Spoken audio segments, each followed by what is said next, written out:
Hello everyone, हर हर महादेव। आज हम बात करने वाले हैं कि 2025 में गोल्ड में निवेश करें या स्टॉक मार्केट में। कई लोगों के मन में सवाल होगा कि क्या सोना सुरक्षित है या शेयर मार्केट ज़्यादा मुनाफा देगा। तो आइए जानते हैं इन सब के बारे में इस वीडियो में। अगर आप चैनल पर नए हो तो चैनल को सब्सक्राइब करें ताकि आपसे शेयर मार्केट से संबंधित कोई भी वीडियो मिस ना हो। तो चलिए शुरू करते हैं। सोना यानी कि गोल्ड या हमारे देश में सिर्फ एक धातु नहीं बल्कि एक भावना है। हर घर में सोने को संपत्ति माना जाता है। गोल्ड में निवेश करने से कुछ फायदे होते हैं, जैसे जब मार्केट में गिरावट आती है या युद्ध होता है या महंगाई बढ़ती है तो लोग गोल्ड में पैसा लगाते हैं क्योंकि इसमें वह सुरक्षा महसूस करते हैं। जब रुपए की कीमत गिरती है तो गोल्ड की कीमत बढ़ती है जो महंगाई में सुरक्षा प्रदान करती है। और गोल्ड को कभी भी बेचा जा सकता है, चाहे वो फिजिकल हो या डिजिटल। लेकिन सोने की अपनी कुछ सीमाएं हैं, जैसे कि इसमें रिटर्न लिमिटेड होता है और इसमें डिविडेंड नहीं मिलता है। स्टॉक मार्केट के द्वारा आप कंपनियों में निवेश कर सकते हैं। अगर आप किसी कंपनी के शेयर खरीदते हैं तो आप उस कंपनी के उतने हिस्से के मालिक बनते हैं कि जितने शेयर आपने खरीदे हैं। शेयर मार्केट ने लॉन्ग टर्म में सोने से ज़्यादा रिटर्न दिए हैं। शेयर मार्केट में कुछ कंपनियां सालाना डिविडेंड देती है, जिससे शेयर मार्केट में ग्रोथ जल्दी होती है। जैसे जैसे देश की इकोनॉमी बढ़ती है वैसे वैसे आपका पैसा भी बढ़ता है। लेकिन ध्यान रहे, शेयर मार्केट में उतार चढ़ाव बहुत होते हैं और रिस्क भी होता है, इसलिए जानकारी जरूरी है और बिना जानकारी के शेयर मार्केट में इन्वेस्ट नहीं करना चाहिए। अब बात करते हैं 2025 की स्थिति की, जिससे आप समझ सके कि निवेश करना कहाँ ठीक रहेगा। हाल ही में आरबीआई ने ब्याज दर घटाई है, जिससे मार्केट में लिक्विडिटी बढ़ेगी और शेयर मार्केट को फायदा होगा।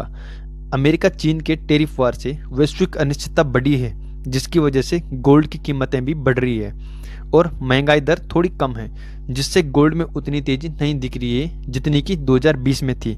मतलब कि गोल्ड और शेयर मार्केट दोनों का अपना अपना अलग रोल है। तो आइए देखते हैं कि पिछले 10 सालों में किसने कितना रिटर्न दिया है। गोल्ड ने 2014 से 2024 तक औसतन 7 से 8% सालाना रिटर्न दिया है, जबकि शेयर मार्केट ने यानी कि निफ्टी 50 ने औसतन 11 से 12% सालाना रिटर्न दिया है। लेकिन खास बात यह है कि जब मार्केट गिरा जैसे 2020 में या 22 में, तो तब गोल्ड ने ज़बरदस्त परफॉर्म किया। और जब मार्केट चढ़ा जैसे 2021 या 23 में, तो उस समय शेयरों ने जबरदस्त रिटर्न दिया। इससे पता चलता है कि एक ही टूल में अपना सारा पैसा ना लगाए बल्कि अलग अलग टूल में पैसा लगाए। शेयर मार्केट में हम 3 तरीके से इन्वेस्ट कर सकते हैं। पहला, डायरेक्ट स्टॉक में इन्वेस्ट करके। दूसरा, म्यूचुअल फंड द्वारा।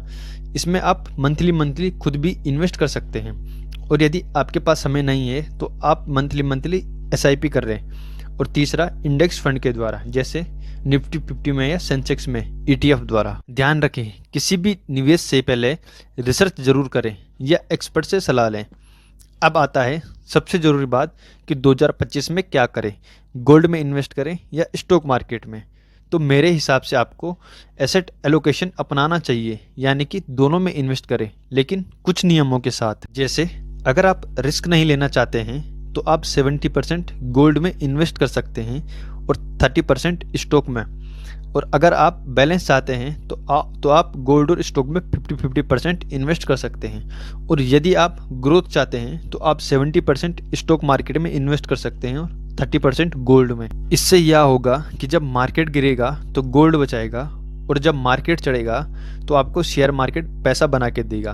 तो दोस्तों, उम्मीद करता हूँ कि आप समझ गए होंगे कि गोल्ड और शेयर मार्केट दोनों में ही अपनी अपनी ताकत और मौके हैं। समझदारी इसी में है कि दोनों को बैलेंस करें और लंबी अवधि में सोचकर निवेश करें। अगर वीडियो पसंद आई हो तो वीडियो को लाइक करें, शेयर करें और चैनल को सब्सक्राइब करें।